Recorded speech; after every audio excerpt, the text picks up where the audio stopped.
So you're ready to change up your exercise routine. Maybe you've gotten to the point that you realize that you've been doing the same exercises for the past year, or you want to try something new, right? And you don't know where to start, or maybe you decided, I'm gonna go on my own, not have a trainer, and now I need to figure out how to drag and drop, how to add my workouts to maximize my time in the gym. All right, so that's what this video is going to be talking about. This video is going to be talking about not what type of exercises, but how you should, what type of exercises, how you should lay out your exercises, and what kind of exercises should you do to maximize your progress and maximize your time in the gym.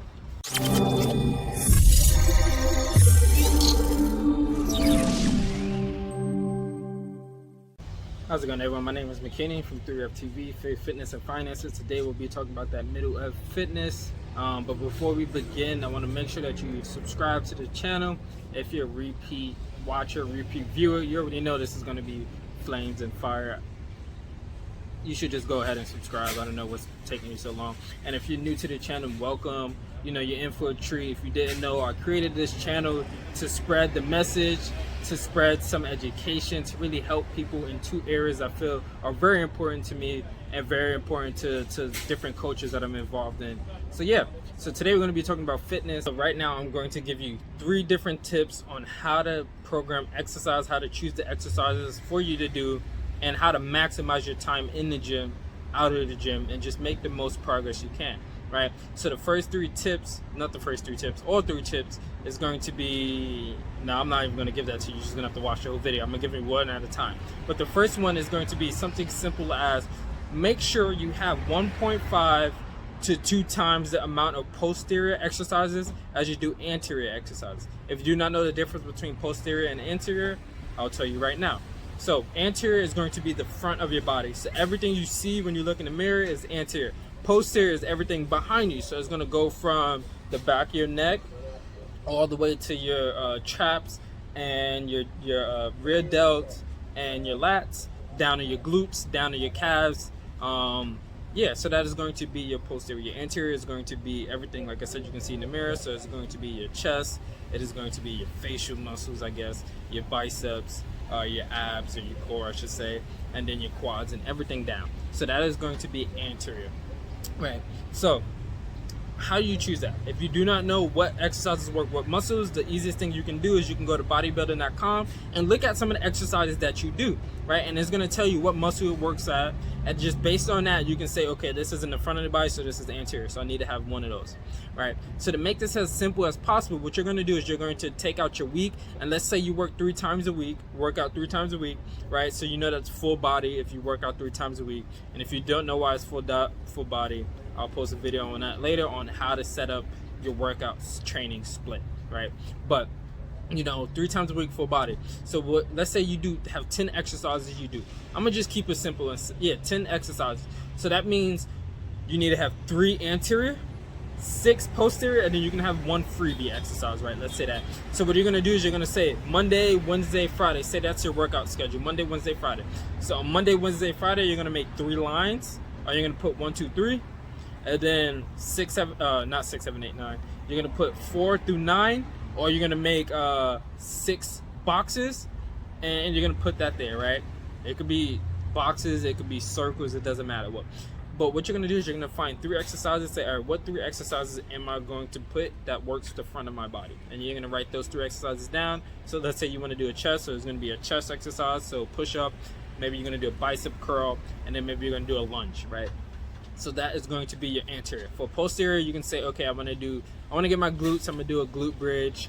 I'm gonna do a dumbbell deadlift, a kettlebell swing. I'm gonna do a pull up, and then I'm gonna do a trap raise or something like that, right? So you have that in your one random workout. It just doesn't matter, right? So you're gonna do that for Monday, Wednesday, and Friday. This is gonna guarantee that you're working out twice the amount, or 1.5, right? It can be 4 and 5, right? Or 3 and 6, right?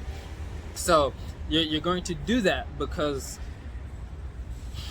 how do I put this? Everyday life, most people are doing anterior stuff rather than posterior stuff, right? Most people are pushing things, right? Most people are, sitting up and sitting down from their bed or from the toilet. Most people, when they pick up boxes from the floor, they're doing some type of squat, some type of weird back exercise. But most people are just doing the squat. Most people are just curling stuff up and putting it over the cabinet or pulling it down, right? A lot of times people do not do posterior stuff because it's harder to do. They're not as coordinated, or maybe they just don't feel as safe, right? So that is the reason why. They have done research and show that people that have, I'm not even going to go into this yet because I'm taking it a step forward, but this is how you prevent a lot of injury. A lot of people have back injuries, neck injuries, or even glute injuries, calves, right, Achilles tears, because they aren't strong in the back side of their body, and this prevents that, right? So that's going to be the first tip. Second one is going to be, you want to make sure you're hitting all three planes of motion. What are all three planes of motion? It is going to be frontal, sagittal, and transverse plane.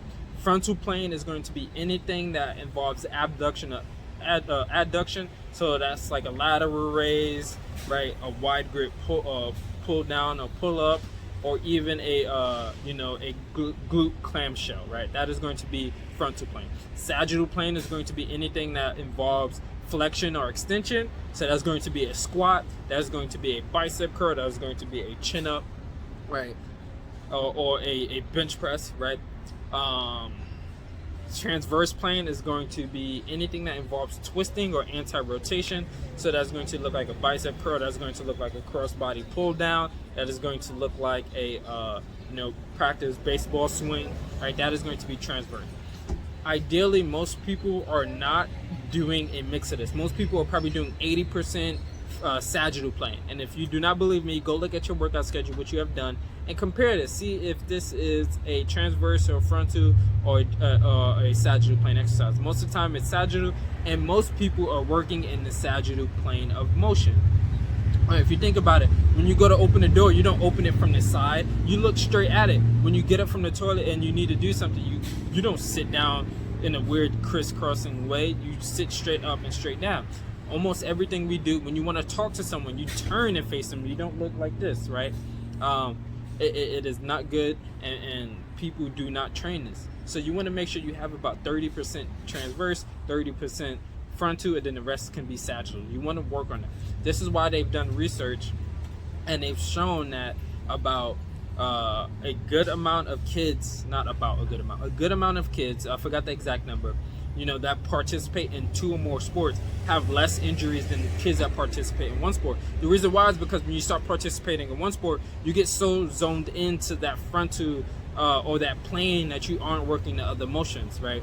So if you think about a kid that just runs track, they are only running in the sagittal plane. They don't have any frontal or transverse plane exercises, right?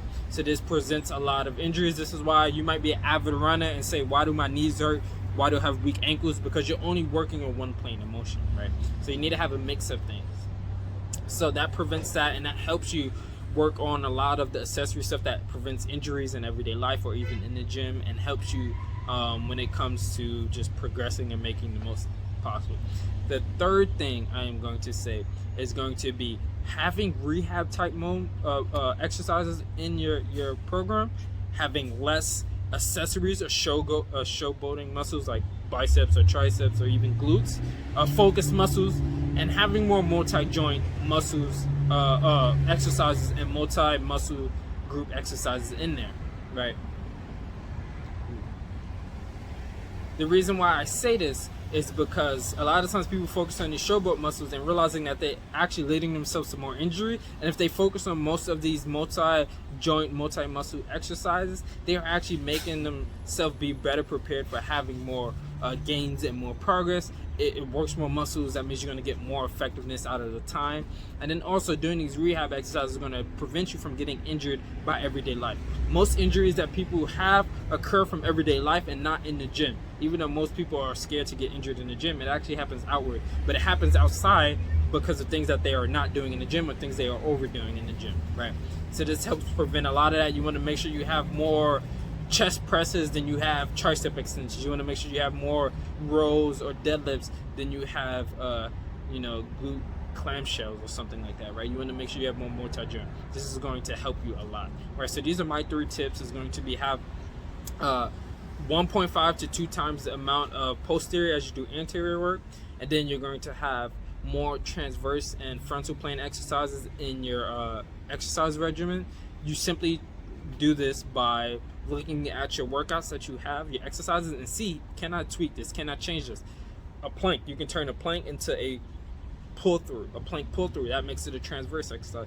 You could turn a wide grip row, right? I mean, you could turn a chin up to doing a wide grip pull up, right? That makes it a sagittal to frontal. Or you can do a cross body pull down. That makes it a transverse, right? Instead of doing a chest press or a push up, right, you can do a fly. That makes it transverse, right? So those are some simple things that you can do, and those are my 3 tips, right? If you want anything else, please feel to reach out to me.